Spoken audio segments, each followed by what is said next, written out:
Hola chicos, buenas tardes. Siendo las 6:10, vamos a arrancar con la clase. Disculpen que no les avise del grupo de WhatsApp, pero bueno, recuerden que todos los martes a la misma hora vamos a tener clases, ¿sí? En caso de tener clases algún día fuera del martes, es como en el caso de la semana anterior, que bueno, fue una excepción.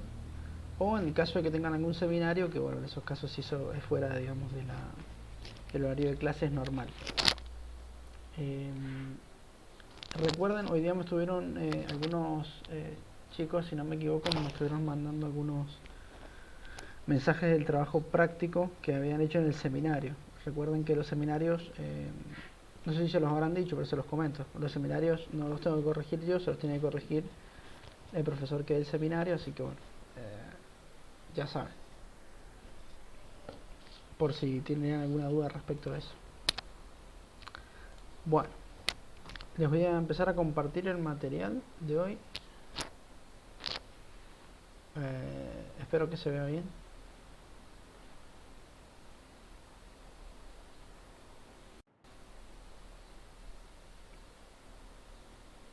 Bien. Bien, el día de hoy vamos a arrancar con la unidad número 3. La semana pasada vimos el final de la unidad número 2, ¿sí? Que era ya, digamos, toda la parte de perforación, los distintos sistemas dentro del equipo de perforación, etcétera, etcétera. Y bueno, vimos precisamente el sistema de izaje, ¿sí? Y toda la parte de lo que sería el sistema de control de sólidos con el sistema de circulación de lodo. Hoy día vamos a ver una maniobra que es aparte de la perforación, ¿sí? Pasa durante la perforación, pero no se está perforando propiamente dicho. Esta es la maniobra de entubación, ¿sí? Vamos a ver qué es una intubación, cómo se realiza una intubación, ¿sí? Qué cañerías se utilizan, bueno, cómo se designan, qué nombre se les da a las cañerías, etcétera, etcétera. Bien. Comentarles también que esta unidad es relativamente corta, así que la clase no va a ser muy larga, probablemente dure 1 hora y media, máximo 2 horas, así que van a tener un tiempito ahí extra, 1 hora adicional, por si quieren hacer el práctico. Como siempre, yo voy a estar ahí disponible vía WhatsApp para que puedan resolver cualquier tipo de consulta en esa horita que va a quedar desde las 8 hasta las 9 más o menos, ¿sí? Bien, entonces arrancamos. El tema de entubar un pozo, ¿sí? Entubar un pozo significa que, digamos, yo estoy colocando un tubo en el interior de un pozo. Bien, eso es entubar. Ahora bien, ¿por qué entubamos un pozo? Bueno, hay básicamente eh, tres causas, sí, tres causas prácticamente, del por qué nosotros tenemos que entubar un pozo petrolero. Bien. Imagínense esto, un pozo cuando recién lo perforo, como dije, está sin entubar, es decir, está la roca totalmente expuesta. Bien, ¿qué significa que la roca esté totalmente expuesta? Bueno, quiere decir que tanto los lodos de perforación, ¿sí?, como cualquier otro tipo de fluido que yo ingrese al pozo, sí o sí va a entrar en contacto con la roca o las distintas capas de roca que nosotros tenemos en el fondo, ¿sí? Bien, entonces, en primer lugar,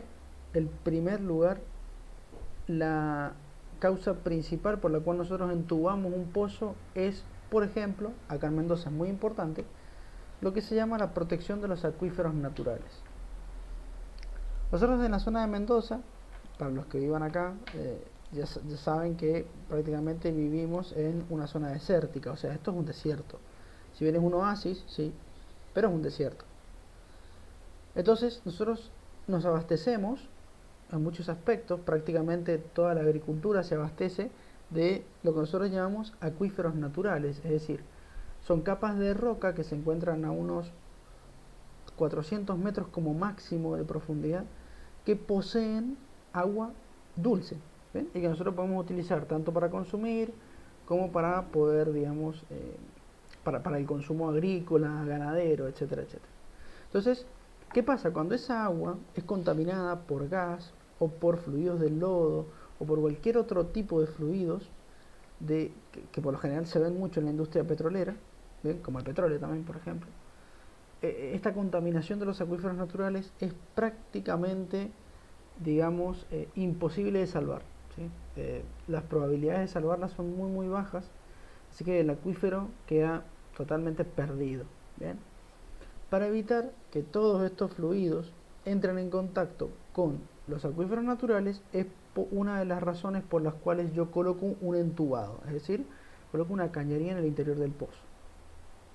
Bien, obviamente cuando estoy perforando la primera etapa del pozo, que todavía no está entubado, parte del lodo va a entrar en contacto con los acuíferos naturales. Es por eso que durante la perforación de la primera etapa del pozo, que ya vamos a ver bien cuál es allí que se perfora solamente con agua más bentonita. Bien, la bentonita es un elemento que le da densidad al lodo, pero a grandes rasgos no es contaminante, ¿sí? Obviamente que sí, tengo mucha bentonita y es un poco contaminante, pero la idea es que se utilice la menor cantidad de bentonita posible para evitar cualquier tipo de contaminación, ¿sí? Otra de las causas por las cuales nosotros entubamos un pozo es por la contención e integridad que le da una cañería al pozo. Bien, para que tengan en cuenta, ¿sí? Analicemos la situación. Nosotros tenemos el pozo pelado, ¿sí? El pozo con la roca expuesta, sin ningún tipo de cañería, y tenemos lodo dentro. Recordemos que el lodo era el que le daba la integridad al pozo. Ahora bien, si yo saco el lodo, que eso va a pasar a la hora de producir, el lodo va a tender a, perdón, el pozo va a tender a cerrarse, es decir, las paredes del pozo tienden a colapsar, el pozo tiende a cerrarse, esa es la palabra, ¿sí? Para evitar este cierre del pozo y para darle contención e integridad, es conveniente colocar una cañería, ¿sí? Muy simple como eso. Y por último, es importante esto, ¿sí?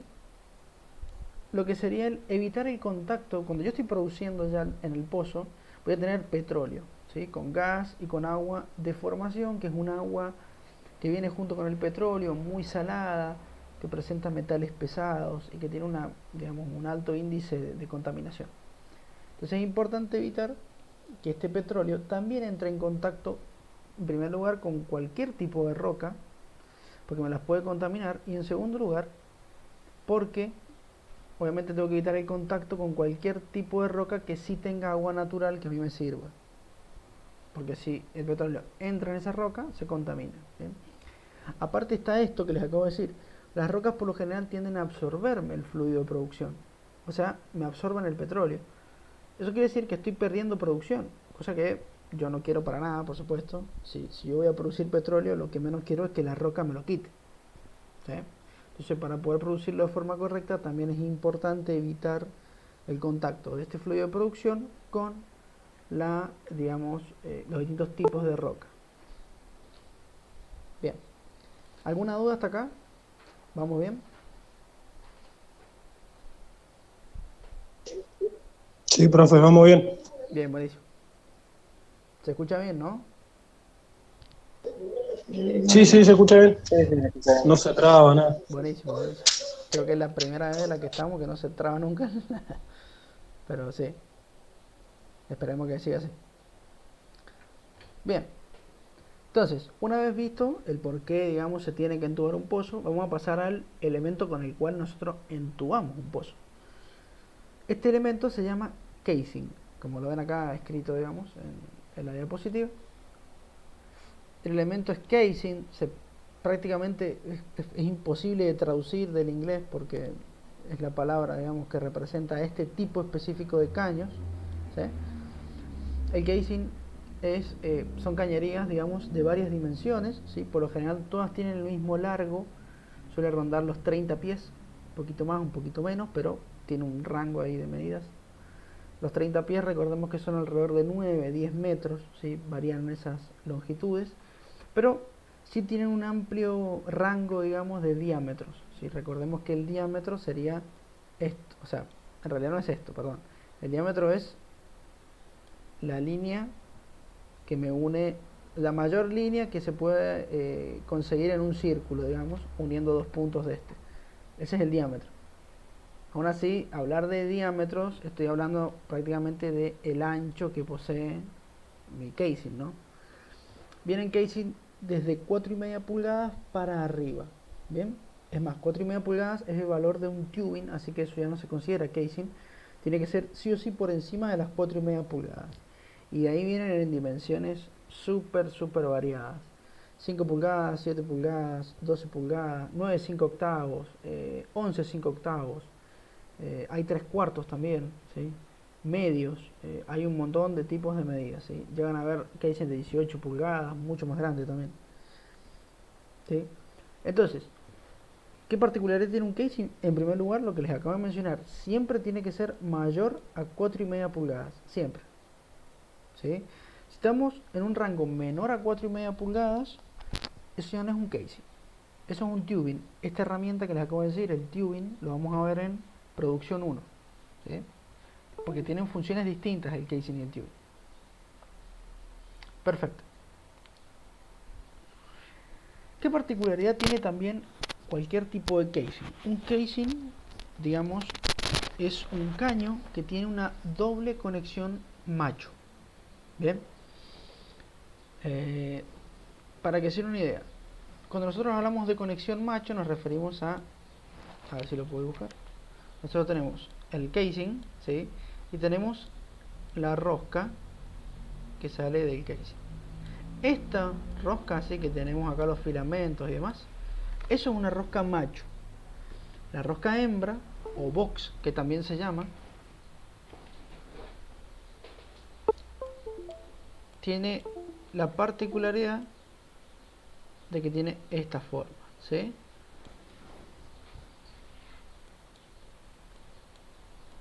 Bien, o sea, es a donde entraría el macho o a donde entraría el pin. Bien, esa es la diferencia.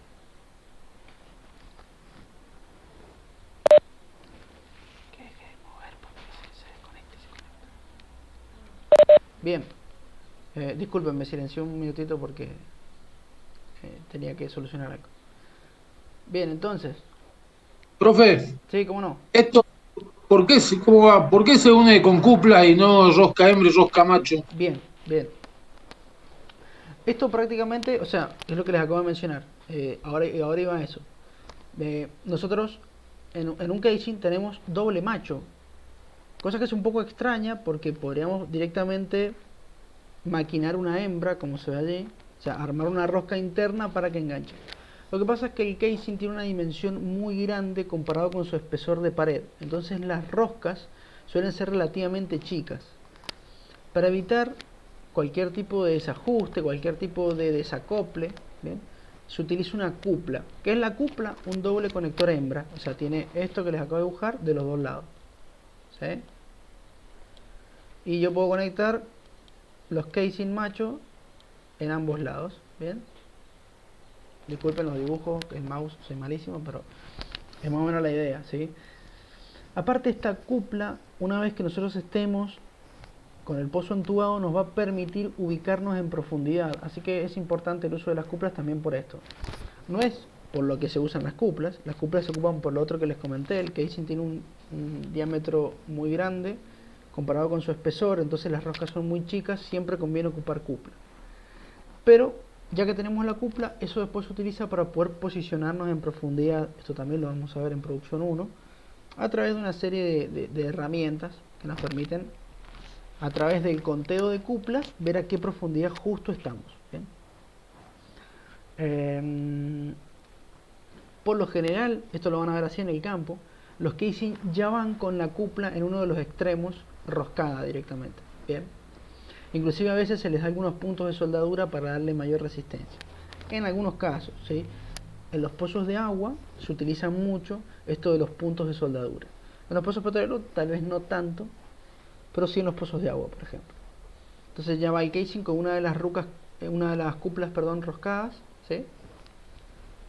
Por lo tanto es como si yo tuviera un macho y una hembra, pero no, tienen doble macho, ¿sí? Y se tienen que unir a través de cuplas.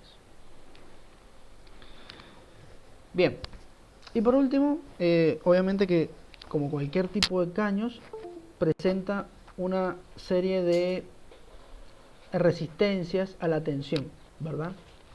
Estas resistencias a la tensión van a depender prácticamente del material con el que están hechos. Si bien son caños de acero, pueden hacerse de muchas aleaciones, bien, aleación de níquel, molibdeno, cromo, etcétera, etcétera. ¿Sí? Zinc también, con alto contenido de carbono, bajo contenido de carbono, etcétera, etcétera, etcétera. Bien, ahora vamos a ver un poquito cómo se puede, digamos, designar a un casing. Los casing van a tener un nombre como el que ven acá, ¿sí? Todo esto es el nombre de uno de los casing. Y vamos a ver qué significa cada parte del nombre. Bueno, en primer lugar, fíjense que obviamente dice casing porque es un casing, ¿sí? Casing 7 pulgadas. Esto ya es importante. Estas 7 pulgadas significan que el casing mide 7 pulgadas de diámetro, ¿sí? Aún así, este diámetro es el diámetro externo. Esto es importante. O sea, para que se den una idea, si yo tengo la pared externa del casing disculpe, y la pared interna del casing, bien, las 7 pulgadas es el diámetro del casing, es decir, la distancia desde acá hasta acá, bien, desde acá hasta acá, el diámetro externo. Esto es lo que se conoce también como diámetro nominal a la hora de hablar del casing, pero bueno, si ustedes piden un casing de 7 pulgadas, va a tener un diámetro externo de 7 pulgadas, ¿sí? Pasamos al segundo elemento, que es el libraje, ¿sí? El libraje hace alusión a básicamente cuánto peso tengo por unidad de longitud. Para hablar más claritos, cuánta cantidad de kilos tengo por centímetro. ¿Bien? Si yo cortara 1 centímetro de largo de este casing de 7 pulgadas, pesaría tanto, ¿sí? Pesaría tanta cantidad de kilos o de gramos. El libraje se expresa en ppf, que son libras por pulgadas cuadradas, ¿sí? Es pound per feet, ¿sí? Perdón, libra por pulgada, no por pulgada cuadrada. Eso quiere decir, son medidas, acostúmbrense a estas medidas, ¿sí? Tanto la libra como la pulgada, como el pie, ¿sí? El pound, el ppf es cantidad de libras por pie, ¿sí? El pie mide 30 centímetros y la libra, ahora no me acuerdo cuánto medía, pero creo que un kilo son 3 libras aproximadamente, ¿sí? O algo así era. No me acuerdo mucho la relación que existen entre las medidas, pero esa es la diferencia. Bien.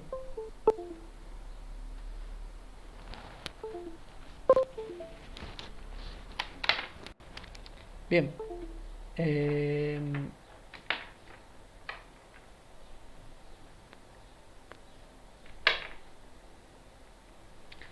¿Por dónde iba? Bien, por el libraje, la cantidad de libras por pie, ¿sí? Fíjense, Profe, sí. a esto, en las uniones no le ponen ningún tipo de sellarrosca, nada. Por lo general, se le puede agregar algún tipo de sellarroscas o de sellador. Inclusive a veces se utiliza grasa como sellador. Pero sí, puede agregársele, como puede no agregársele, eso depende del ingeniero a cargo, digamos, de la operación. Profe, disculpe, ¿la grasa hace que cuando se caliente se adhiera más? ¿Cómo, cómo? ¿O no tiene? El tema que usted dice de la grasa, cuando se calienta, ¿eso hace que se adhiera más, caño con caño? No, ¿O, no o funciona no tiene así. nada que ver? No, ¿No? no, no. El tema de lo que pregunta el compañero, el sellarroscas, lo que permite el sellador Sí. de roscas es ocupar todos los espacios vacíos que existen entre los dientes de la rosca. De esa forma, si yo tengo Claro. fluido que pasa por la cañería, el fluido no me ingresa a la rosca y no me la daña de forma permanente, digamos. Ah, Perfecto. es una grasa grafitada, debe ser algo así, Claro, ¿no es cierto? exactamente. Sí, sí, sí, sí, sí. Es similar a eso. Sí, sí. Perfecto. Joya. Cumple la función de cualquier O-ring, digamos, o de cualquier sistema de empaquetamiento. Me empaqueta esa unión para que no entre ni salga ningún tipo de fluido. Ese es el propósito del sellador. Joya, joya, joya, profe. Durante la perforación, esto no se los comenté en la unidad 2, pero durante la perforación, la sarta, ¿sí?, de perforación, a medida que se van bajando barras, estas uniones sí se las coloca con grasa para evitar cualquier tipo de pérdida de flujo, porque, ya lo vamos a ver también en producción 1, si el fluido pasa por entre medio de la rosca me la daña muy muy feo, o sea, se empieza a comer todos los dientes de la rosca, y si la rosca se me rompe es un punto fusible de la cañería, o sea, se puede llegar a cortar toda la cañería en ese punto y pierdo la cañería en el fondo del pozo, tengo que ir a buscarla, digamos, a través de una pesca, ¿se acuerdan que les había mencionado? Entonces es delicado, por eso es importante, en el caso de poder utilizarlo, utilizar el sellarroscas o cualquier tipo de sellador. ¿Quedó más o menos? Sí, profe, perfecto. Bien, bien. Sí, sí, profe. Bien. Bien. El tema de...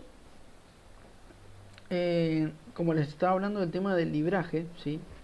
El libraje es muy importante porque ahí me va a decir cuánto pesa la cañería en total, ¿sí? Si yo sé que esta cañería pesa 26 libras por pie y yo tengo una cañería que mide 30 pies, solamente multiplico el libraje por los 30 pies y me da el total, digamos, de libras que pesa mi cañería. Ahora bien, vienen cañerías del mismo diámetro, 7 pulgadas, pero de distinto libraje, ¿sí? Pueden venir de 26, de 32, de 40, de muchos librajes, ¿sí? Mientras más grande sea el libraje, el espesor de pared de la cañería tiene que ser más grande, ¿sí? Porque necesito mayor peso. El tema es que si la pared es más grande, pero el diámetro externo siempre es el mismo, porque es de 7 pulgadas, lo que me queda a mí es que el diámetro interno se vaya achicando. Esto no tiene nada de malo, o sea, es un detalle que les estoy comentando, pero hay que tenerlo en cuenta a la hora de poder seguir con la perforación. Ahora les voy a explicar bien cómo es esto, porque una vez que instalo la cañería, por la parte interna de la cañería va a tener que pasar nuevamente el trépano para seguir perforando, ¿sí? O en su defecto cualquier herramienta para poder terminar el pozo, después la herramienta de producción, así que este diámetro interno me limita el diámetro de herramienta que yo puedo utilizar después dentro de la cañería, ¿sí? Bien, otra de las características del nombre es este N80 que aparece acá. El N80 me determina la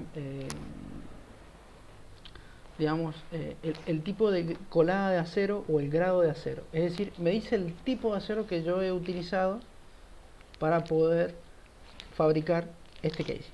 En este caso es un N80, el N me determina el aleante principal, ¿sí?, o la aleación principal, mientras que el 80 me determina multiplicado por 1000 la capacidad de carga que posee cada tubo, es decir, cuánto peso me va a soportar cada casing. Bien, colgado. ¿Por qué? Porque cuando yo armo la columna de casing uno detrás del otro, el que está arriba me tiene que aguantar el peso de todos los que están por debajo porque van a estar colgando, ¿sí? Entonces es importante tener esto en cuenta a la hora de realizar la intubación. Y por último, ya para finalizar con el tema del nombre, el tipo de rosca, ¿sí? La más común es la rosca LTC.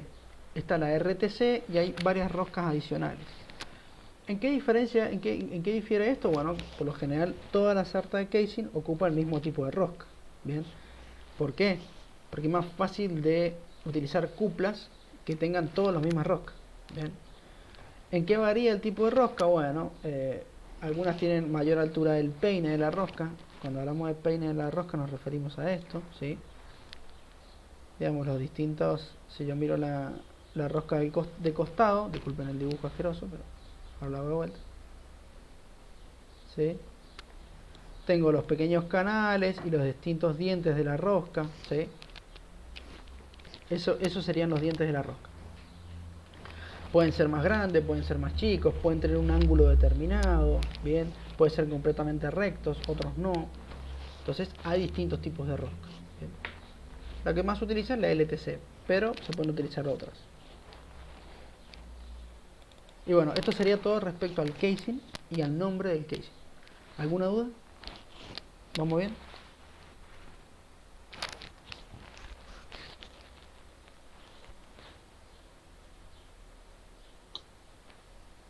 Sí, profe, va muy bien. Bien, genial. Profe, una ¿Cómo no? pregunta antes que siga. ¿Cuánta vida útil tienen las cañerías esas, los casing? Bien, el casing tiene una vida útil prácticamente de toda la vida del pozo, ¿sí? Si el pozo dura 100 años, los casing suelen estar allá abajo 100 años, ¿sí? Tiene una vida útil bastante larga. Aparte que, como yo le hago mantenimiento al pozo constantemente, el casing alarga más todavía su vida útil.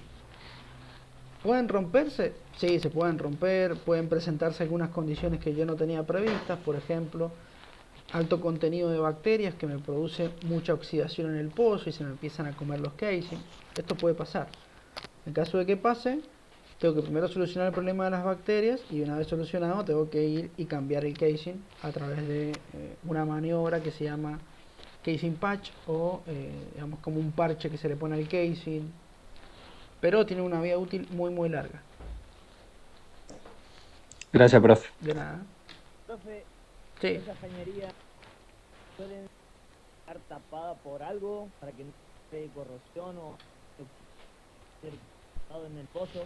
Bien, no, la mayoría de los casing que yo he visto en campo no están cubiertos con nada, simplemente es el caño. Es más, fíjense acá en la imagen que se le ve oxidación, ¿sí? O sea, disculpen, se me corrió.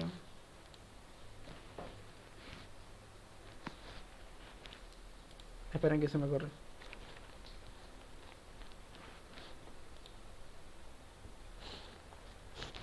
Lo tuve que sacar, disculpen. Bueno, en la imagen, ahora voy a volver. En la imagen fíjense que, digamos, inevitablemente tengo oxidación. Eso es muy común, cualquier tipo de aceros, ¿sí? Por lo general, muchos de los sistemas petroleros tienen protecciones para la oxidación, principalmente los sistemas de producción y todas las cañerías que nosotros vemos en superficie y demás, pero este tipo de cañerías que se van a introducir al pozo muy rara vez tienen protección, si vienen directamente así como se ve. Ahora voy a mostrarles la imagen a ver si se ve bien. Pero bueno, fíjense que acá en la parte superior los que dicen están oxidados y en la parte interna también.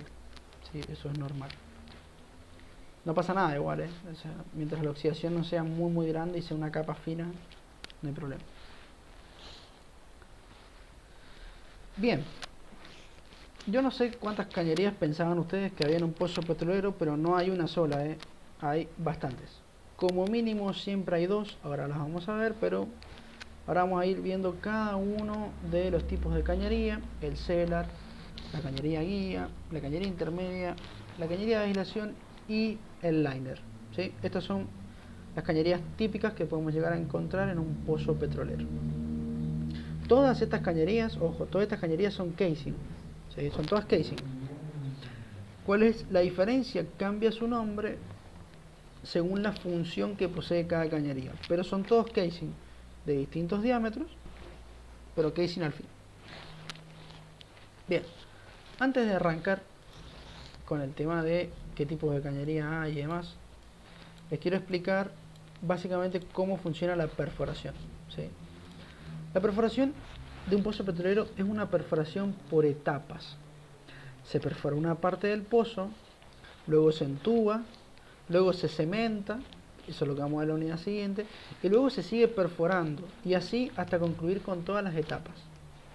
Miren acá, yo tengo una cañería guía, que es la primera que voy a perforar, ya vamos a ver para qué sirve. Se perfora, se entuba, se cementa, y una vez que se entubó y se cementó, se baja el trépano para poder seguir perforando. Obviamente que tiene que ser un trépano de menor diámetro, porque ahora tengo una cañería en el medio, ¿bien? Entonces tiene que ser un trépano de menor ¿Será que diámetro. los tubos, ¿Cómo? será que los tubos están cubiertos de cemento? ¿Están todos cementados? Por la parte externa, sí. ¿sí? Solamente por la parte externa, porque el cemento me permite conectar o unir, digamos, lo que sería el caño con la pared de pozo, ¿se entiende? Con la roca. Entonces eso le da aún más integridad. Eso lo vamos a ver la semana que viene. Vamos a ver cementación. ¿Qué función cumple el cemento? Y además vamos a ver las distintas etapas de la cementación. Pero sí, la mayoría de los caños, de los casing, van cementados. Algunos no se cementan todos, sino que se cementa una sola parte, pero sí o sí tienen que llevar cemento. ¿Sí? Una vez, Gracias. de nada, una vez hecha la cañería guía, como dije, sigo perforando, se perfora la otra etapa, que en este caso es la intermedia, luego se entuba y se cementa, luego se hace la aislación, se entuba, se cementa y luego se puede seguir avanzando en el pozo. Es decir, el pozo presenta una forma tipo telescópica. Si ustedes lo ven, digamos, presentaría esta forma que les estoy dibujando acá, media fea, ¿sí? Pero fíjense que es un telescopio, se parece a un catalejo, estos telescopios que se estiran, ¿sí? Por eso tiene una forma tipo telescópica. Esto pasa con los pozos petroleros siempre porque se perfora por etapas. Bien. Entonces, una vez mencionado esto, vamos a hablar un poquito de las distintas cañerías y etapas de perforación con sus entubados correspondientes. En primer lugar, hablarles de la bodega y el cellar. La bodega es, digamos, un hueco que está en el lugar donde se tiene que empezar a realizar el pozo, con la particularidad de que es un hueco cuadrado, perfectamente cuadrado. Si ustedes lo miran desde arriba, es un cuadrado, ¿eh? O sea, si lo miramos desde arriba, es un cuadrado, ¿sí? Y tiene un caño, un pequeño caño instalado en la parte central. Este caño es el cellar. Ahora les voy a explicar para qué sirve. Cuando el equipo de perforación llega al pozo o al yacimiento donde se va a realizar la perforación, esto ya está puesto allí, ¿sí? ¿Quién lo hizo? Bueno, lo hace la gente de ingeniería civil, que se encarga de dejar en condiciones la zona en la cual se va a empezar con la perforación. ¿Qué función cumple la bodega? La bodega es, como les dije, un hueco que está cementado totalmente, ¿sí? Es como si fueran los cimientos de una casa, para que se den una idea. Está recubierto por cementos toda la bodega y en la parte inferior de la misma. ¿Para qué? Para evitar contaminación. La boca de pozo va a estar allí y van a salir muchos fluidos de la boca de pozo. Para evitar que estos fluidos entren en contacto directamente con el piso, se realiza este hueco cuadrado cubierto con cemento, ¿sí? Entonces básicamente la bodega me evita cualquier tipo de contaminación superficial. ¿Sería como una pileta? Es como una pileta, sí señor, tal cual. Es como una pileta de cemento, ¿sí? Tampoco es tan grande como una pileta, pero es considerablemente grandecita, digamos. Tendrá unos 2 metros por 2 metros, ¿sí? Más o menos. Un poquito más tal vez. Así que sí, es grandecita, pero es como una pileta. Bien, en la parte interna es donde se coloca el cellar, ¿sí? ¿Para qué me sirve el cellar? Ahora se los voy a comentar. ¿Recuerdan? Ahora tenemos la bodega y el cellar acá, ¿sí? El cellar es un pequeño caño de como máximo 3 metros de profundidad o de altura, ¿sí? Parte está en la bodega, parte está enterrado, pero es un caño muy chiquito, ¿sí? No es una cañería grandota ni un casing especial, no, es un caño de como mucho, como dije, 2 o 3 metros de altura, nada más. ¿Para qué me sirve? ¿Se acuerdan cuando vimos la semana pasada la parte del circuito de lodo, ¿sí? Que el lodo retornaba y cuando llegaba a la boca de pozo tenía que salir por lo que nosotros le llamábamos la pipa de salida lateral o el caño de salida lateral? Bien, cuando yo estoy perforando la primera etapa del pozo, que es la cañería guía, yo no puedo instalar, si no tengo el cellar, yo no puedo instalar ese retorno de lodo, cosa que me ocasiona un problema, porque si no tengo lodo, no puedo refrigerar el trépano, no puedo limpiar el fondo del pozo, por ende no puedo perforar. Entonces, ¿para qué se instala el selar? Para poder luego soldarle la boca de pozo con el caño de salida lateral. Entonces yo cuando estoy perforando, ¿sí? Perforo por el interior, o sea, pasa el lodo por el interior de las tuberías, vuelve por el pozo y ahora sale por la salida lateral, ¿sí? Es para eso, este es el único propósito del selar, no tiene otro propósito. Me permite a mí poder instalar la pipa de salida lateral o el caño de salida lateral para tener retorno de lodo. Si yo no tengo esta pipa, no tengo retorno de lodo y no puedo perforar. ¿Sí? Profe, Sí. ¿por qué dice que se ocupan muy pocos pozos, en pocos pozos? Bien. Esto de que se ocupan muy pocos pozos es porque antiguamente mucho no se utilizaba el selar, ¿sí? Hoy en día conviene utilizarlo directamente, ¿sí? Pero se ocupa, esto es un poco viejo, se ocupa en realidad, hoy en día se suele utilizar en la gran mayoría de los pozos, ¿sí?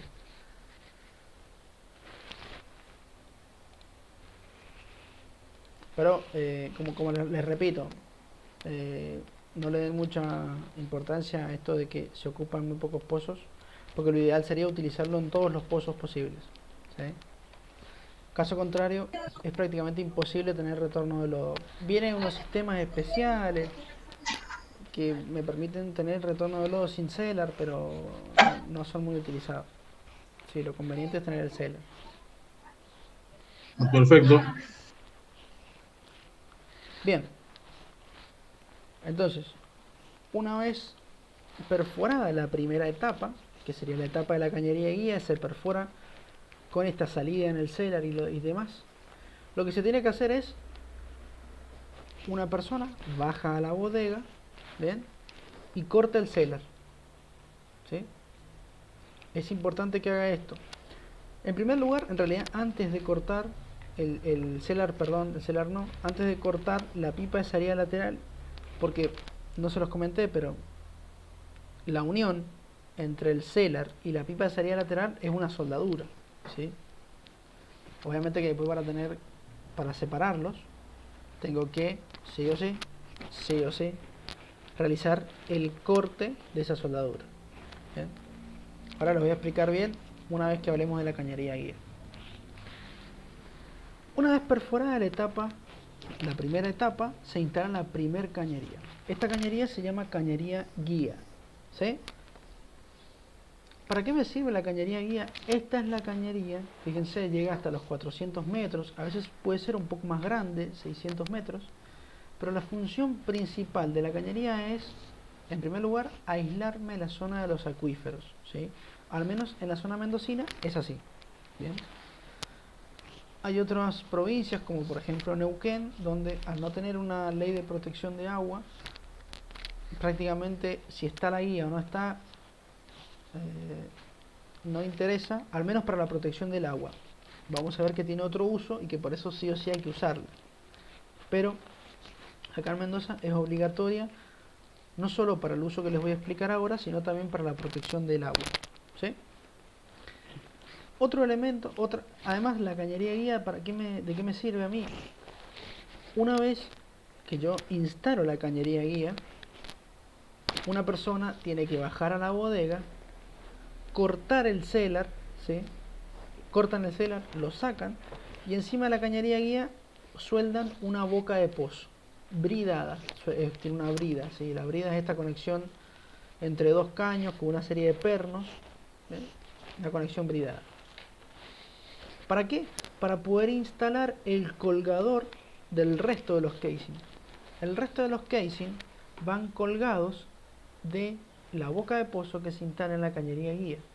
Por ende, acá es donde está el uso también importante que se le da a la cañería guía, y es que sí o sí tiene que estar, porque de esta cañería es de la que van a colgar el resto de las cañerías.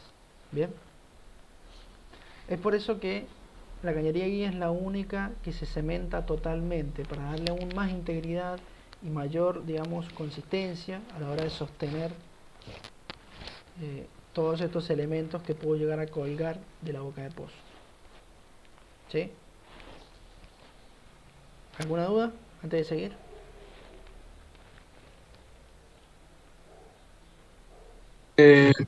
Profe, ahí en la cañería guía quedarían enganchadas las cuñas también.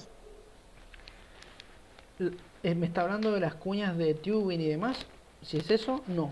Las cuñas de tubing quedan enganchadas de Ah, la subestructura, de la mesa rotary. verdad, verdad. Bien. ¿Sí?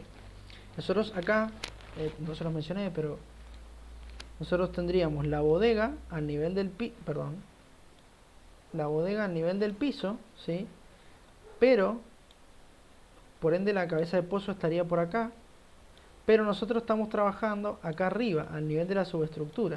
Así que todas las barras que yo vaya introduciendo durante la perforación quedan colgadas de la subestructura. Pero los casing de los próximos entubados van a quedar colgados de acá. ¿Por qué? Porque si quedan colgados de más arriba, yo después voy a sacar la torre de perforación y voy a mandarme un moco terrible. Es importante que estén colgados a nivel del suelo.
Justo se cortó cuando estaba terminando de explicarles lo del colgador.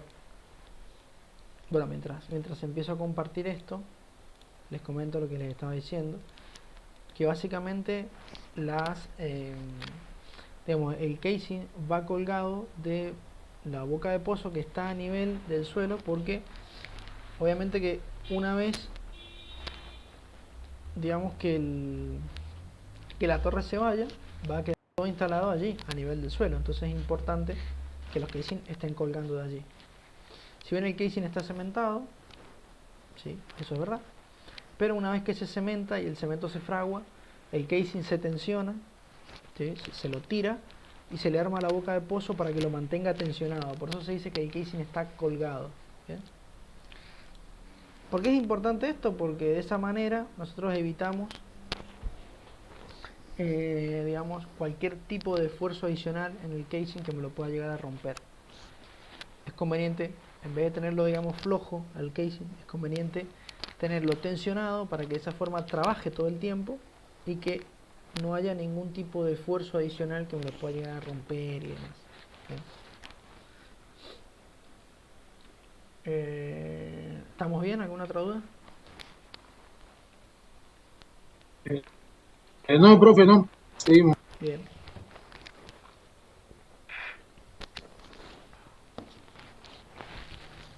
Bien. La próxima cañería. Esto las BOP quedarían en la bodega, ¿no es cierto? Exactamente, sí señor. La BOP todavía no lo vemos a ese tema, es la unidad número 5. Pero las BOP se empiezan a armar, fíjense, acá en la cañería guía lo dice, perdón, no los mencioné.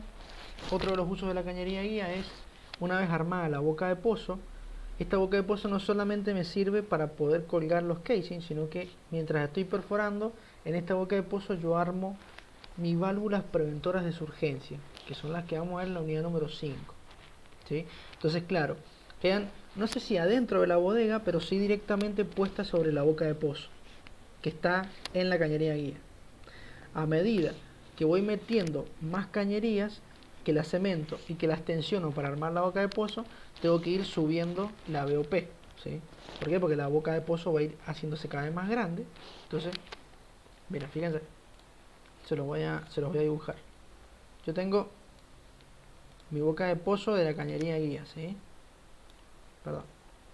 Tiene esta forma, ¿sí? Genial. Entonces ahora lo que armo es la BOP. Se le arma justo encima. La BOP. Bien. El tema es que yo una vez que seguí perforando y después de perforar tengo que colgar otra cañería, yo tengo que desarmar la BOP,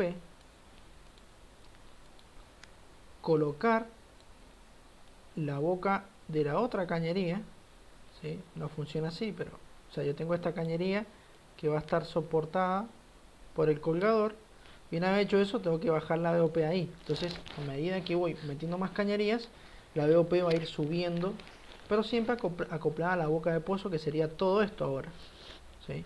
Si meto otra cañería, la boca de pozo aumenta de tamaño y así sucesivamente. Eso ya lo vamos a ver al final de esta unidad. Les voy a mostrar cómo es un colgador de cañerías o boca de pozo. ¿Quedó más o menos?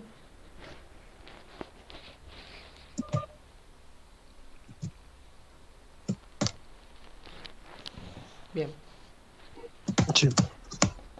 Perfecto. bien, buenísimo. Bien. Ahora vamos a hablar de la cañería intermedia. La cañería intermedia es una cañería que se coloca después de la cañería guía. Pero, fíjense lo que dice ahí al principio. Esta cañería no se utiliza siempre. ¿Por qué? Porque la función de la cañería intermedia es solucionarme algún tipo de problema que yo tenga en el pozo. Por ejemplo, supongamos que estamos perforando y pasamos por una roca que es muy permeable y muy porosa. Entonces se empieza a tragar el lodo. Esto se llama pérdida de circulación. Obviamente que yo no quiero una pérdida de lodo o una pérdida de circulación, porque estoy perdiendo plata, ¿se entiende? O sea, se me está yendo el lodo. Además de que me podría llegar a generar unas urgencias, eso lo vamos a ver también en la unidad número 5. Entonces, para evitar estos problemas hay muchas etapas. Se pueden bombear tapones obturantes, que se llama, que son unos tapones especiales que se inyectan, me tapan la zona donde está absorbiendo el fluido, la roca, digamos. El tema es que estos tapones pueden funcionar como pueden no funcionar. Entonces, primero se tapona. Si el tapón no funciona, se pasa al cemento. Se manda un tapón de cemento. Si el tapón de cemento no funciona, bueno, lo único que me queda hacer es colocar una cañería. Una cañería que se llama intermedia. Se asciende la intermedia, ¿sí? Una vez que estoy en la zona del problema, se cementa para evitar, digamos, cualquier esfuerzo adicional en la cañería. La dejo fraguar y ya está. Quedó la cañería intermedia fija en el lugar del problema. ¿Bien? Es por esto que no se utiliza siempre, porque si yo no tengo un problema que solucionar, o si el problema lo solucioné de otra manera, no hace falta colocar cañería. Bien, esto nos lleva a otra, digamos, a otra particularidad, y es que pueden haber más de una cañería intermedia, ¿sí?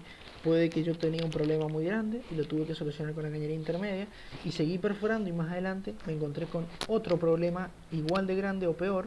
Yo tuve que bajar otra cañería intermedia. Obviamente que eso no es lo ideal. Sí, lo ideal es tener en cuenta ya más o menos qué posibles problemas pueda llegar a tener. Y si por lo general las zonas en donde se realizan los pozos actualmente ya son zonas conocidas. Entonces ya se sabe que a tal cantidad de metros yo tengo un problemita. Yo sé que tengo ahí un problema importante. Entonces ya sé dónde colocar las cañerías intermedias. ¿Sí? De la cañería intermedia, fíjense que ahí dice que permite el armado de la BOP definitiva, pero es básicamente lo que les expliqué hace rato.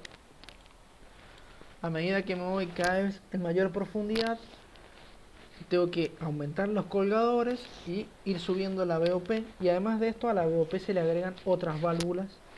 ¿Por qué? Y porque me estoy yendo cada vez más abajo, entonces necesito, digamos, cada vez más abajo, me estoy hablando de que estoy yendo cada vez más en profundidad, por ende las presiones son cada vez mayores, hay mayor riesgo de surgencia, por ende necesito unas BOP más grandes o necesito mayor cantidad de BOP por las dudas. ¿Sí? La cañería intermedia tiene la particularidad de que no no se cementa en su totalidad. Esto lo vamos a ver bien en la parte de cementación, pero es una de las cañerías que se cementa solamente en la zona que tiene el problema. ¿Sí? Sí, a ver, acá me preguntan en el chat que si depende, digamos, el tema de los problemas depende o no de la parte exploratoria. En primer lugar, sí, sí, obviamente que sí. El tema es que, por ejemplo, al pozo exploratorio, con los pozos exploratorios pasa algo, ¿sí? Siempre hay algo respecto a los pozos exploratorios que hay que tener en cuenta, y es que, a ver, si es un pozo exploratorio y yo gasté más plata de la que debía porque tuve que colocar más cañerías intermedias a la hora de seguir perforando, y no pasa nada, porque es un pozo exploratorio, yo no sé lo que hay abajo, ¿sí? Yo no sé qué posibles problemas pueda tener. Pueden existir todos los problemas, como pueden no existir ninguno. ¿Bien? Entonces, el pozo exploratorio sí ya nos definiría más o menos el panorama. ¿Bien? Actualmente, en la zona de Argentina, en las cuencas productivas, que son solamente 5, ¿bien? La cuenca austral, que se encuentra en Santa Cruz y Tierra del Fuego, la cuenca del Golfo de San Jorge, que se encuentra en Santa Cruz y Chubut, ¿sí? Si no me equivoco, parte de Río Negro, la cuenca neuquina, que se encuentra en Neuquén, parte de La Pampa, parte de Río Negro, la cuenca cuyana, que se encuentra en Mendoza, y nada más. Y si no me equivoco, sí, Mendoza y posiblemente un poquito de San Juan y nada más, pero no lo creo. Y después la cuenca del noreste, ¿sí? Del noroeste, perdón, que se encuentra en el norte del país, prácticamente. Y esas son las únicas 5 cuencas argentinas que producen. Y producen desde el 1900 y algo, así que 1900, las primeras décadas del siglo de 1900, digamos. Por ende, ya se conocen las cuencas y se sabe qué problemas hay.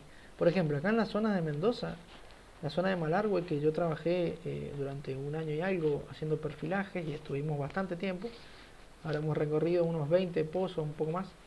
En ningún pozo tenían planeado una cañería intermedia, porque ya conocen la zona y ya saben que no hay problema, ¿sí? Entonces, directamente era guía y aislación, y ya está. ¿Sí?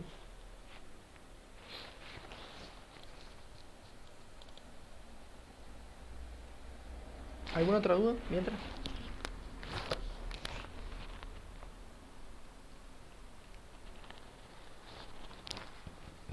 Bien, seguimos entonces.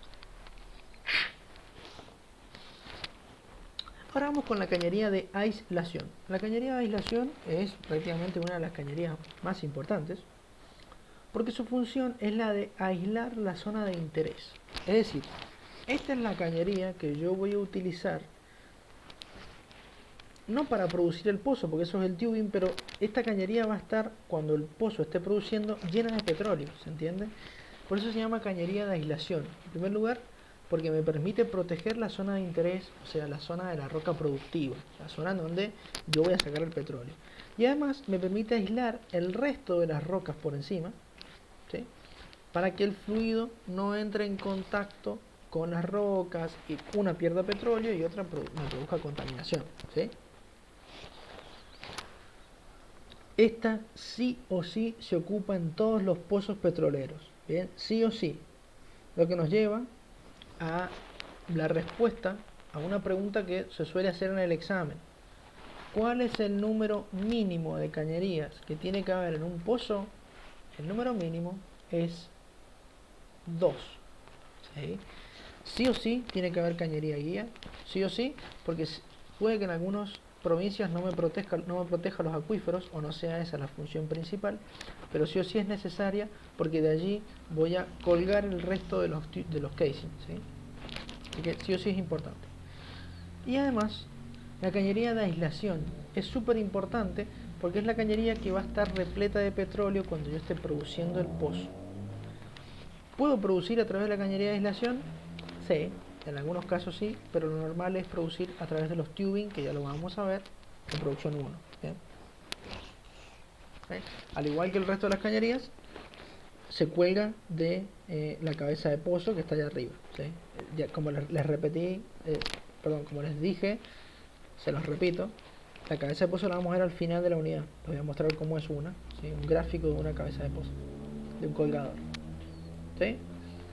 Otra particularidad, que también lo vamos a repasar un poco en cementación, esta cañería no se cementa entera, solamente es importante cementar la zona de la roca productiva, o sea, la zona de la roca que tiene el petróleo, porque es la roca que a mí me interesa cuidar mucho, ¿sí? No tiene nada más de complejo la cañería de aislación, ¿eh? Es una cañería tradicional, no pasa nada.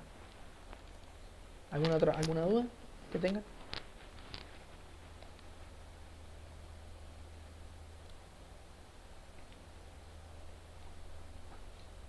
Bueno. Seguimos entonces. Bien, y por último, esta ya es la última cañería que pueden llegar a encontrar en un pozo. Tenemos el liner. El liner tiene una particularidad que a simple vista ya lo resalta de los demás. Fíjense que todas las cañerías, todas van hacia la superficie. La guía, la intermedia y la de aislación, todas van hacia la superficie porque el colgador del casing está arriba. El liner es un casing o una cañería que no se cuelga de la boca de pozo, sino que se cuelga de la última, o sea, del fondo de la última cañería entubada. En este caso, la de aislación. ¿Sí? Fíjense. Está acá. Acá está colgado el liner. El liner no llega hasta la superficie. ¿Sí? Primer dato curioso del liner. ¿Para qué caso se utiliza el liner? Y por lo general, cuando yo tengo que realizar una intervención de pozo, esto pasa, por ejemplo, yo estoy produciendo un pozo, ¿sí? Un pozo viejo. Y con el tiempo digo, che, parece que un agente de exploración ha encontrado que más abajo de donde estoy produciendo hay otro reservorio de petróleo, ¿sí? Hay unas pequeñas arenas que tienen unas cantidades considerables de petróleo y me conviene producirlo. Genial.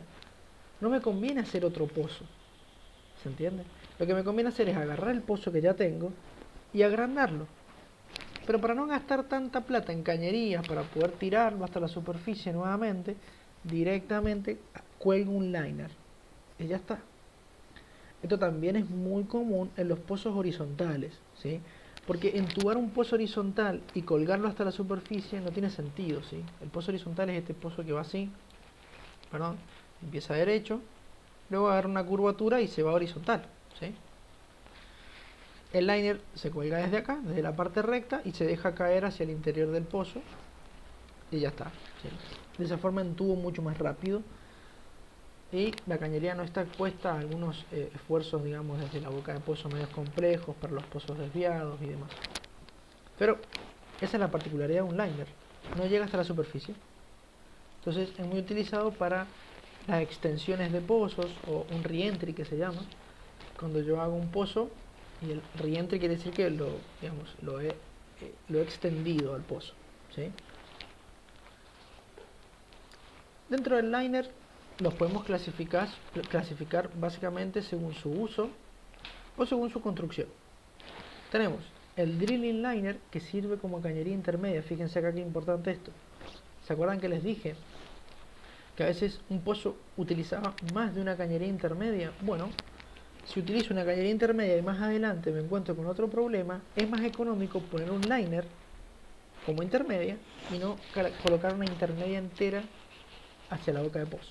¿Se entiende? Y lo cuelgo desde la última intermedia cementada. Más fácil. Y después los liners de producción que cumplen la función de cañería de aislación y una mezcla de tubing, porque poseen este tieback, que es esta conexión, fíjense, esta conexión que se ve acá. Esta conexión que está acá se llama tieback y sirve para, una vez que yo bajo los tubing, conectarlos directamente acá. Entonces me sirve como cañería de aislación barra tubing de producción. Es una mezcla entre los dos. Ya vamos a ver lo que es un tubing, no se preocupen, más adelante, dentro de un par de unidades. Bien. Y luego tenemos, según su construcción, viene liner liso, ¿sí? Que es un casing directamente. Liner ranurado, que parece una especie de filtro. Esto sirve para pozos que presentan petróleos de alta viscosidad. Tiene la particularidad de que no hace falta cementarlo, porque si lo cemento taparía todos los orificios o ranurados que tiene. No me sirve. Después el preperforado, que es parecido, pero con una pequeña digamos, unos pequeños agujeros, y el preempacado, que es una especie de liner doble que por la parte externa tiene un filtro para arenas, ¿sí? Entonces no se utiliza mucho junto con el preperforado en los pozos horizontales, porque el pozo horizontal tiene una particularidad y es que no lo puedo cementar, ¿sí? Porque el cemento se me va a ir todo hacia abajo y el casing se me va a tender a subir hacia la parte superior. Fíjense, si yo tengo un pozo que tiene estas paredes de pozo, ¿sí? Y le pongo un casing, ¿sí? Y yo lo quiero cementar, es prácticamente imposible mantener el casing en el medio, ¿sí? El casing va a tender a caer, voy a tener más cemento en la parte superior que en la parte inferior, por la propia gravedad, ¿sí? Entonces, para evitar estos problemas, los liners que se colocan en pozos horizontales no se cementan, ¿sí? Bien, ¿alguna duda hasta acá? ¿Venimos bien? Bien. Buenísimo. Con el tema de la intubación, vamos a hablar, les voy a hablar un poquito de las maniobras necesarias para realizar la intubación de un pozo petrolero, ¿sí? En primer lugar, obviamente tengo que realizar la perforación. Recuerden que el tema de la intubación es una de las etapas de la perforación. El pozo se perfora por etapas. Yo perforo la guía, entubo la guía, cemento la guía. Luego perforo intermedia en caso de necesitarlo. Si no lo necesito, no lo perforo. Entubo intermedia, cemento intermedia. Y luego aislación, ¿sí? Perforo aislación, entubo aislación, cemento aislación. Deben tener en cuenta, y fíjense, voy a volver un poquito a la imagen. Fíjense que los diámetros de cañería van cada vez siendo más reducidos, ¿sí? Se van haciendo cada vez más chicos. Esto es porque obviamente la cañería presenta un espesor de pared. Y además, yo no puedo pasar el trépano justo rozando por el interior de la cañería porque me va a destruir todo el casing. Así que, si el casing es de 7 pulgadas externo, ¿sí? Y tiene un diámetro interno de, por ejemplo, 6,5 pulgadas, yo no puedo pasar una herramienta de más de 5 pulgadas, 5 octavos o 5 pulgadas y media. Así siempre se deja una diferencia para que pase sin ningún tipo de problema. Lo cual me limita la intubación del pozo siguiente, porque si yo ahora perforé con un trépano de 5 pulgadas y media, bien, el casing que voy a poner en el pozo nuevo tampoco puede ser de 5 pulgadas y media, tiene que ser más chico todavía. ¿Por qué? Porque tiene que dejarme un espacio para que entre el cemento. Entonces fíjense, yo cada vez me voy achicando más. Entonces es importante a la hora de la intubación tener en cuenta que el pozo se va achicando, ¿sí? Es por eso que por lo general se empieza a perforar, en el caso de no utilizar intermedia, se perfora con un pozo, con un casing, con un trépano de 12 pulgadas, se entuba con casing de 9,5 octavos, y ya después se sigue perforando con un trépano de 7, por ejemplo, y se entuba un casing de 5,5 octavos, ¿ven? O 5,5 pulgadas. Y ahí quedaría guía y aislación, pero fíjense que empecé con 12 pulgadas y al final mi casing es de 5, el último casing que instalé es de 5 pulgadas y media, o sea, es mucho más chico, siempre es mucho más chico.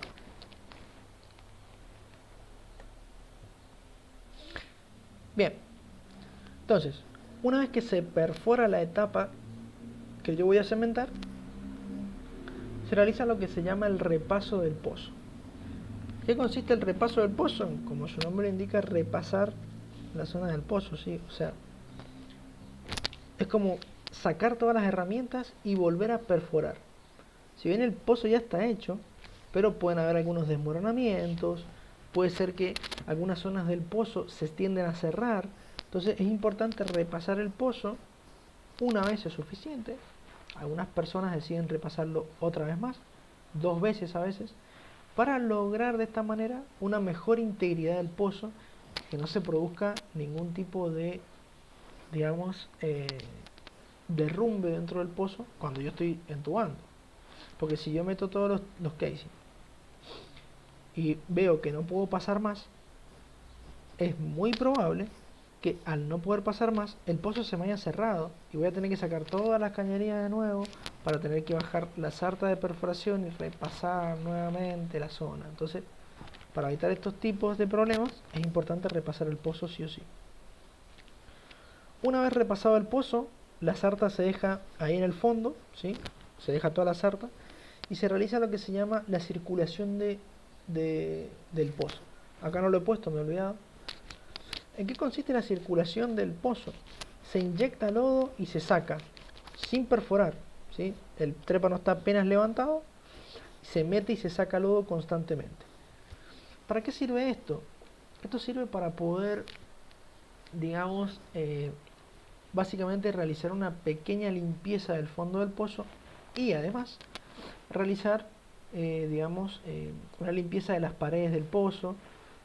El lodo tiene una particularidad, que es que parte del lodo siempre tiende a meterse en las paredes de la roca, lo cual para nosotros, que se introduzca un poco, es bueno, porque genera un revoque, es decir, genera, bueno, como un revoque de construcción, es lo mismo, pero de lodo.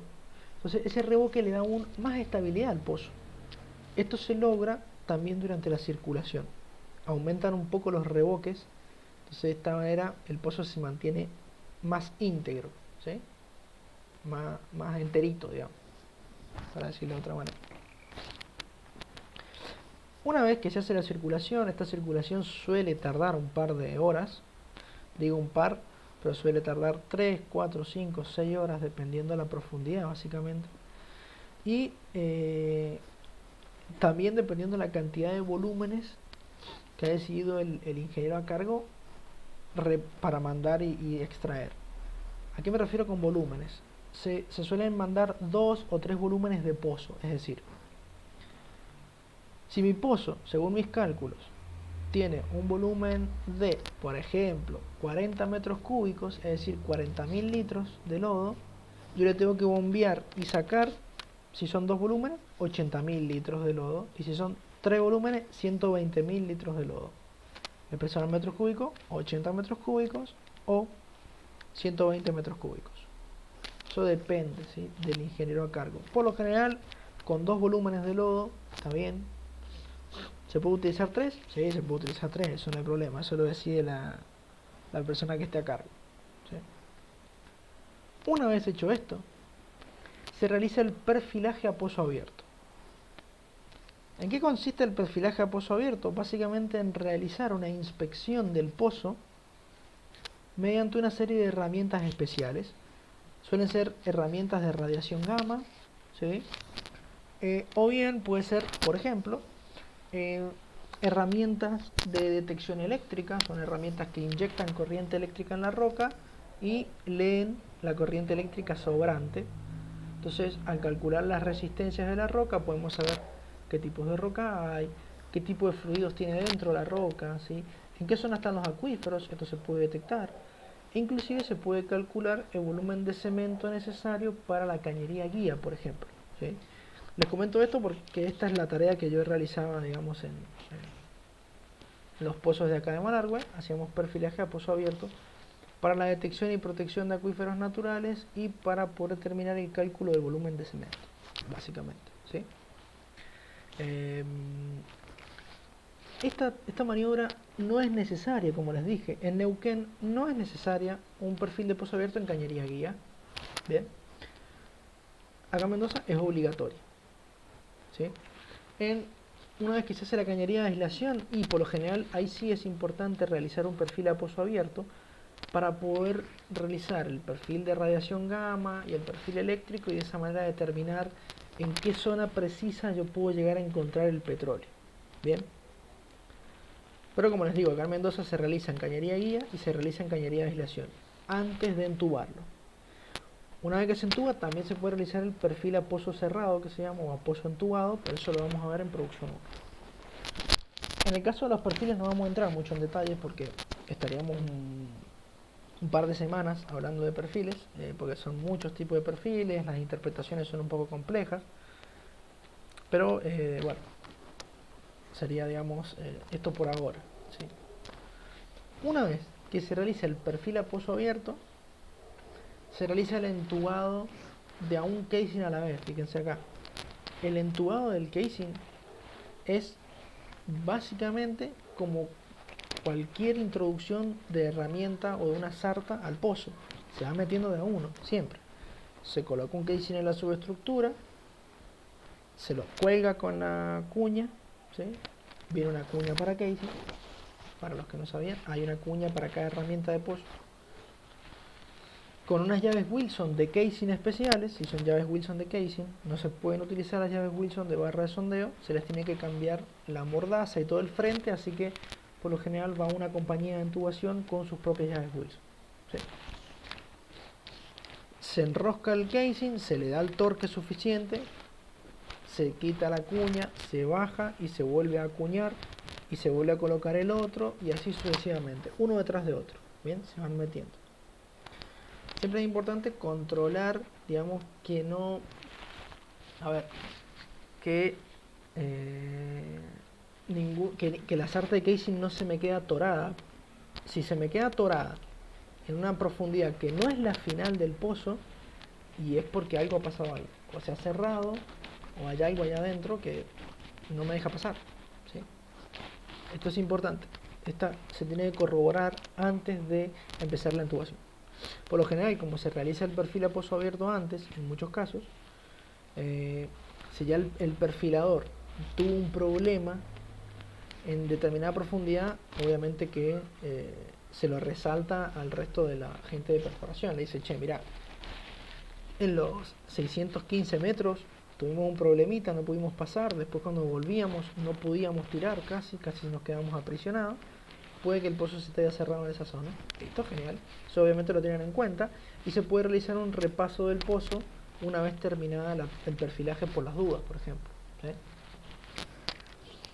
El casing, para poder subirlo a la subestructura, se sube con un colgador y con las amelas, igual que las barras de sondeo, pero también se tiene que cambiar el colgador de tubing por, perdón, el colgador o elevador de barra de sondeo por el elevador de casing. Eso es muy importante.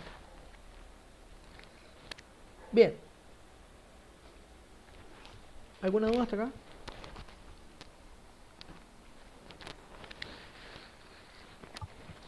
No, profe. No, profe, vamos bien. Bien, buenísimo, buenísimo.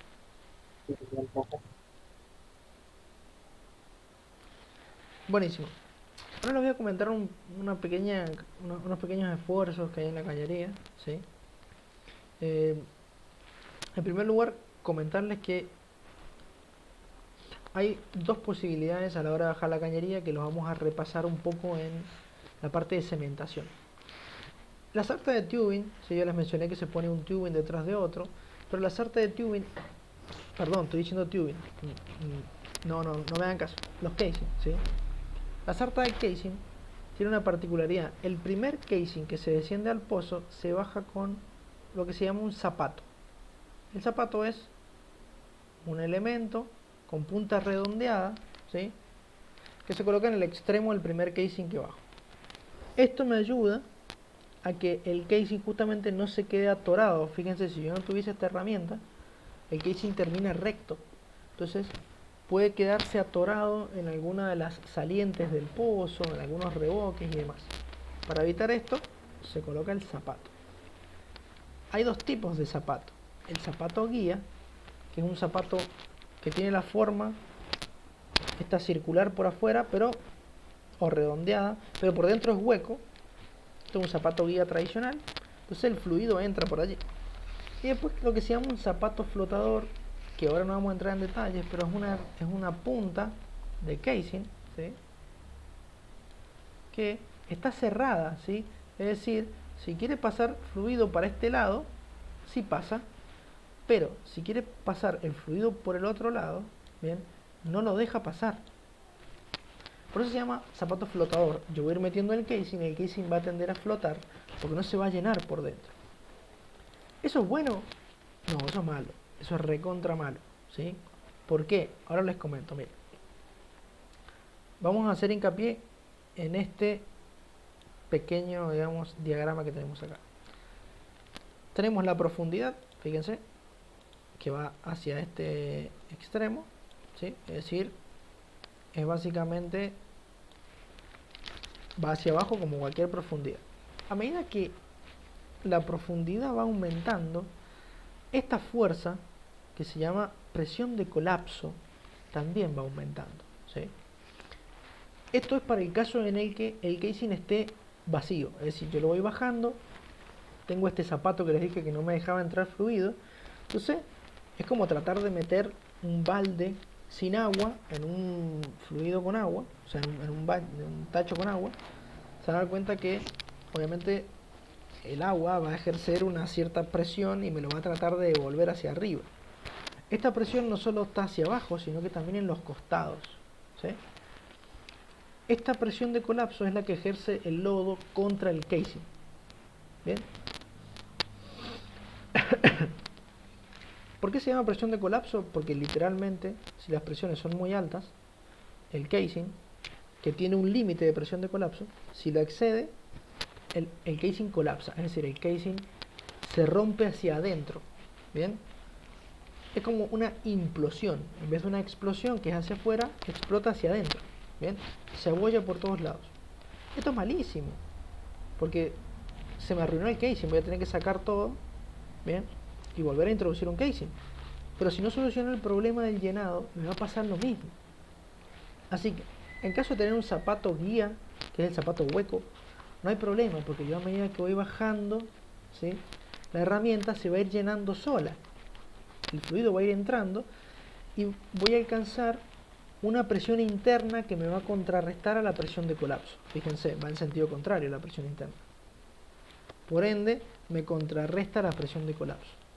Acá, en este punto de profundidad, este valor se restaría con este valor y me quedaría una presión mucho más chica que tendría, digamos, tendría este valor de acá. ¿Sí?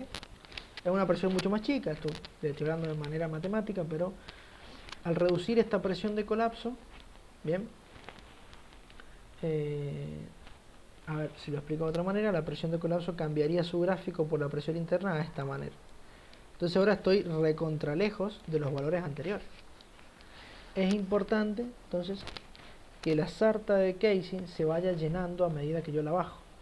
Pero ¿qué hago si tengo este zapato que les dije que no me dejaba pasar fluido? Muy simple, se llena desde arriba, se empieza a bajar la sarta y una vez que se baja a cierta profundidad, desde arriba con un manguerote le echo lodo hasta llegar al tope. Sigo bajando herramienta, paro, le echo lodo y así sucesivamente. Entonces de esta manera logro una presión interna, ¿sí?, que me contrarresta a la presión de colapso. ¿Esto quedó claro? ¿Alguna duda respecto a esto antes de seguir al otro gráfico?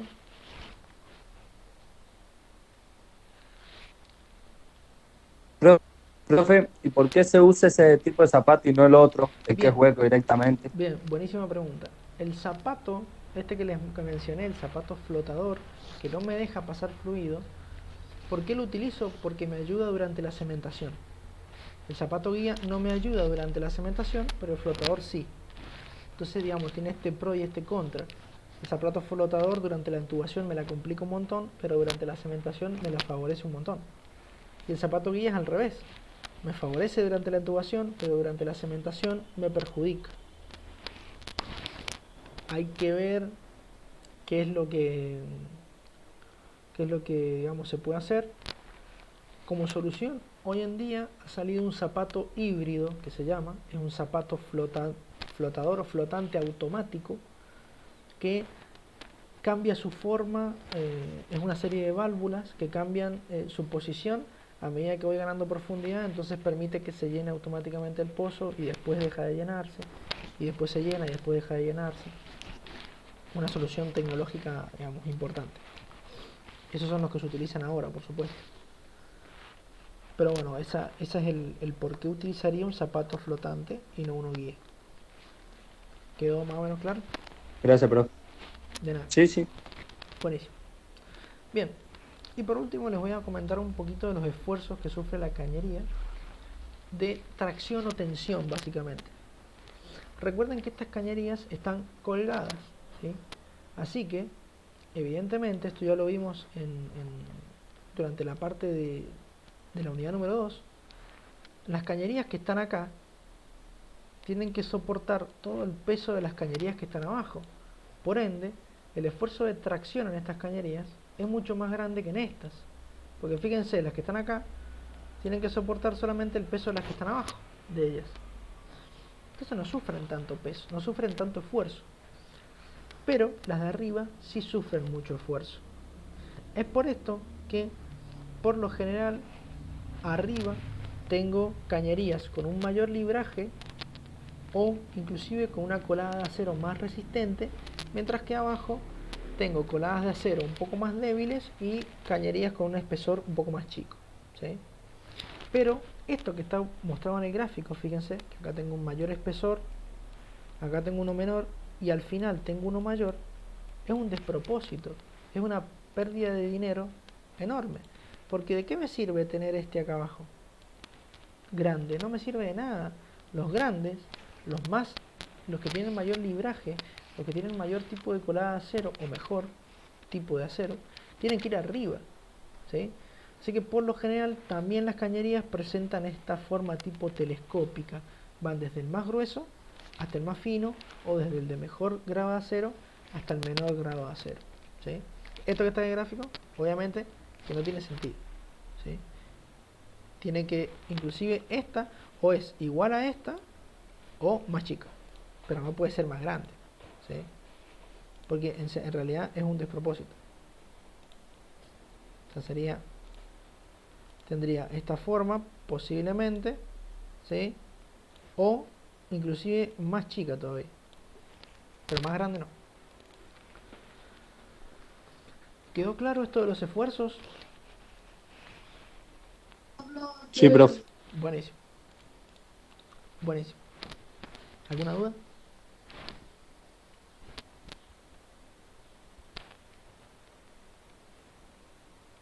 Bien. Seguimos entonces. Y ya para finalizar, esto ya sería lo último de lo que sería toda la parte de intubación. Vamos a ver lo que sería una boca de pozo bridada. Esto es lo que yo les llamaba de boca de pozo, es también el famoso colgador de casing, ¿sí? Fíjense, para que se den una idea. Esta es la parte, ¿sí? Para que se den una idea, esperen un minuto. Esta es la parte en la cual está la cañería guía. La cañería está acá y por encima de la cañería guía yo he colocado esta unión bridada que es el colgador, ¿sí? La boca de pozo es la que está fija en la cañería guía. Bien, sigo perforando. Una vez que perforo, ¿sí?, se realiza la intubación de la cañería intermedia, que es esta que ven acá, fíjense, esta, ¿sí? Entonces tengo la cañería intermedia que una vez entubada, obviamente, sube hasta acá arriba, quedaría hasta allá arriba la cañería entubada, bien. Entonces se arma la otra sección de la boca de pozo, ¿sí? Y la cañería se cuelga de acá, ¿sí?, de acá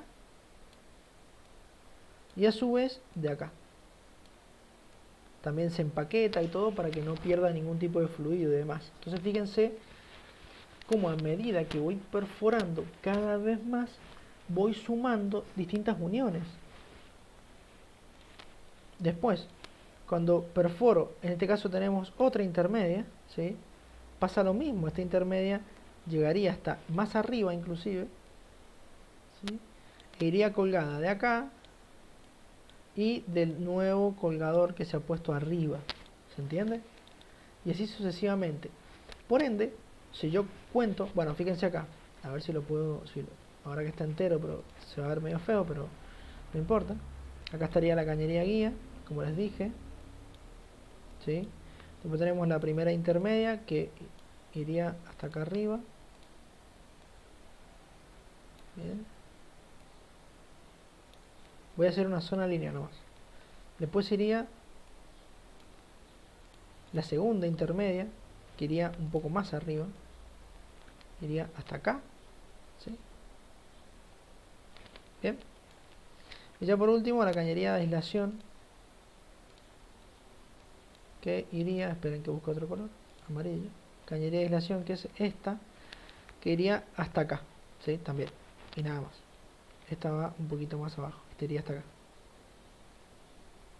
Bien, y esta hasta acá. ¿Sí?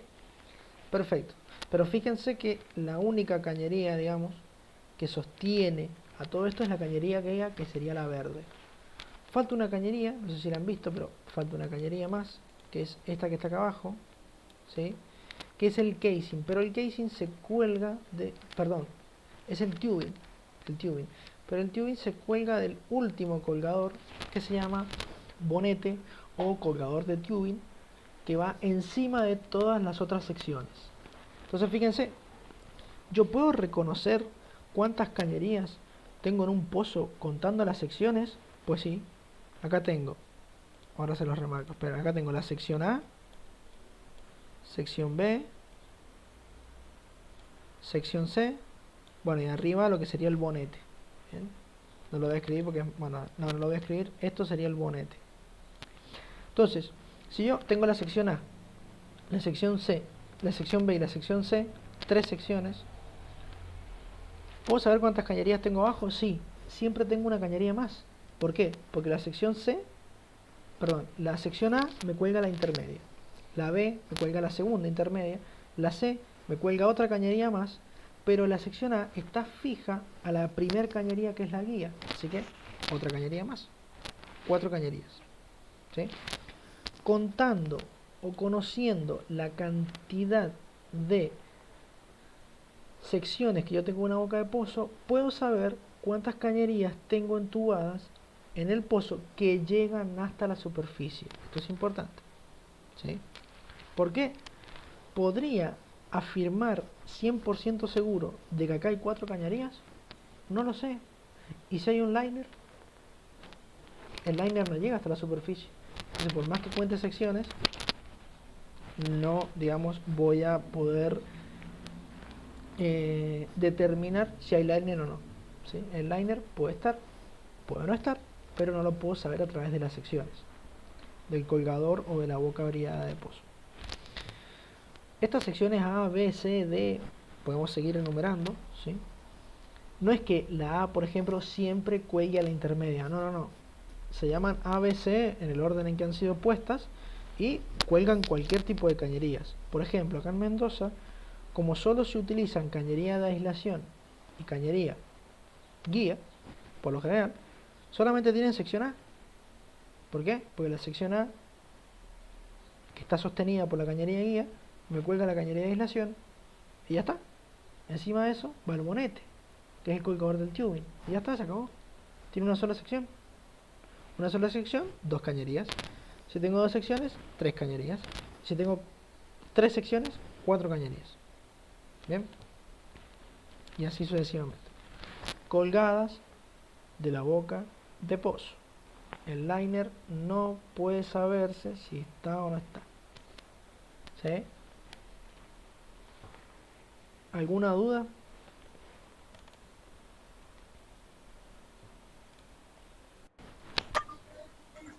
No, profe. Bien, para los que no sé si había gente que no sabía, pero esto es una brida.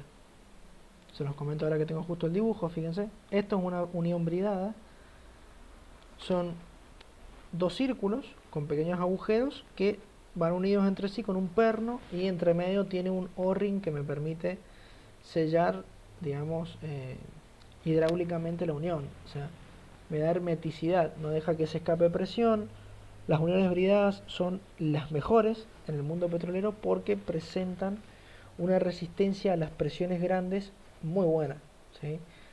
Por ejemplo, uniones bridadas es por encima de los 3000 psi, mientras que hay uniones roscadas, es decir, cabezas de pozo que van roscadas una con la otra, pero que no soportan buenas presiones, son por debajo de los 3000 psi. Siempre lo mejor es colocar, obviamente, una unión bridada.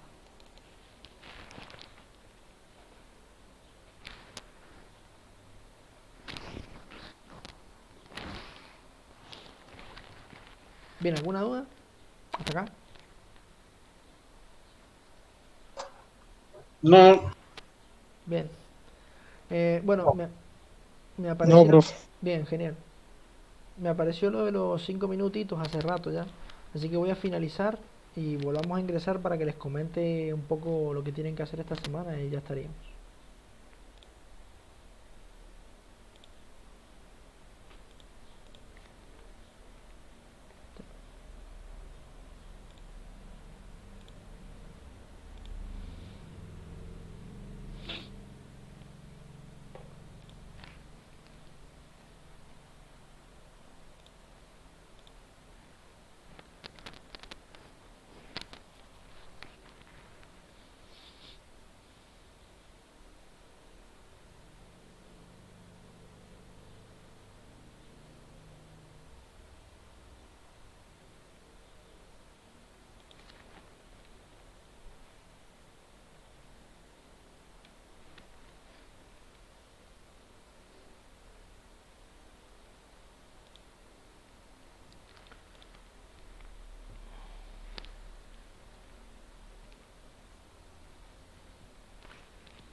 Bien, estoy ingresando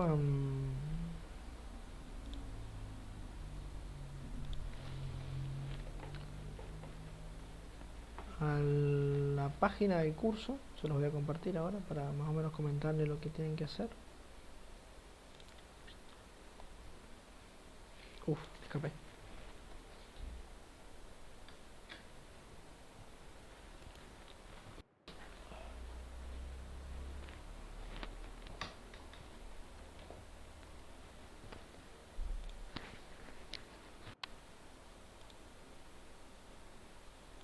Ahora estoy...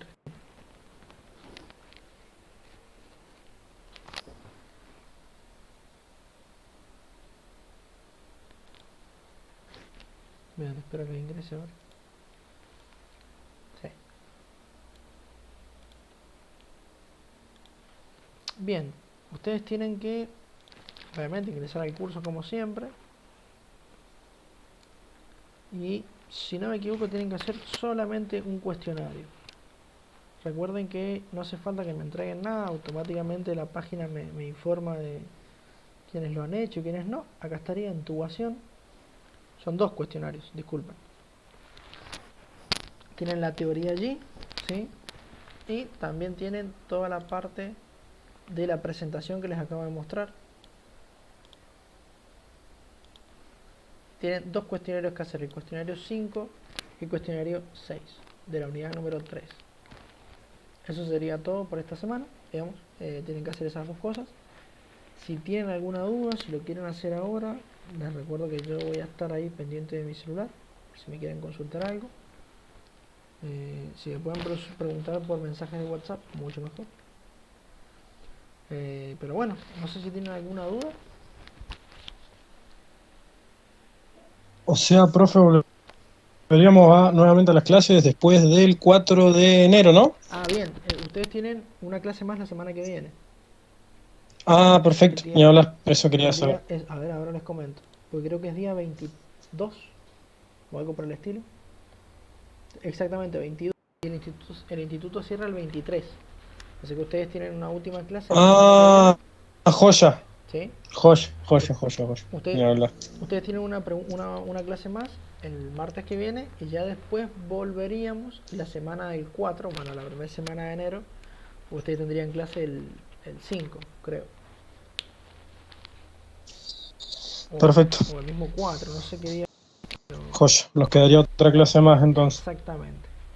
Nos viene ideal porque vamos a Eh, ver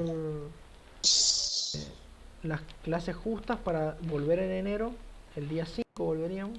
Ustedes tendrían clases el día 5. Y ya volveríamos, digamos, y haríamos un repaso para tener la primera autoevaluación. Sí, la autoevaluación es una evaluación que nosotros joya. tomamos. Se los comento, está acá abajo, miren. La autoevaluación es una pequeña evaluación que tomamos tipo repaso, digamos, de todos los temas que se dan hasta esa autoevaluación. por lo general es cada 4 unidades, damos una pequeña autoevaluación, un pequeño examen de repaso. Joya, Así que joya, bueno, joya. eso ¿Que sería. cuándo sería, profe? ¿Ya tienen más o menos cuándo podría ser? Sí, sí, porque, a ver, ¿qué es la autoevaluación? Es un cuestionario de mayor cantidad de preguntas, 20 preguntas, 25 preguntas, con tiempo. Ustedes tienen 1 hora y media para resolverlo y tienen solamente un intento, ¿sí?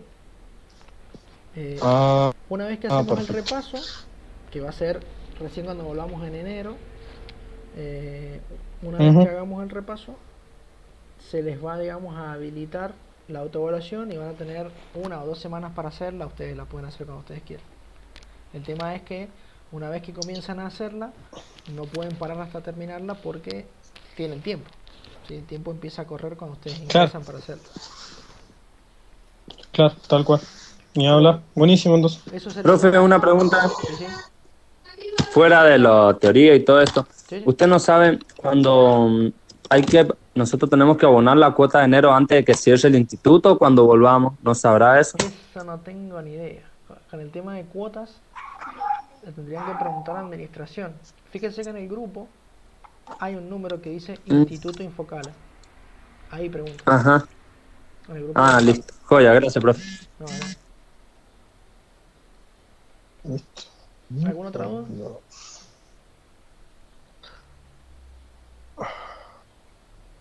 No, profe, por Bien. ahora, Bien, entonces, nada, nada. si no tienen más dudas, eso sería todo por esta semana. Recuerden que tienen que ver, tienen que hacer estos 2 cuestionarios, ¿sí? Háganlo como a ustedes les parezca conveniente. Y nos veríamos la semana que viene para ver cementación, que es otra unidad cortita como esta, no es tan larga, es cortita. Eh, Vamos a ver algunas partes químicas del cemento y demás, algunos aditivos y bueno, las maniobras y demás. Así que bueno, nos veremos el martes que viene. Bueno, profe, Joya, dele. joya, profe. Buenísimo. Así que bueno, gente, que tengan buena semana y buen fin de semana también. Gracias, profe, igualmente. Ok, profe. Gracias.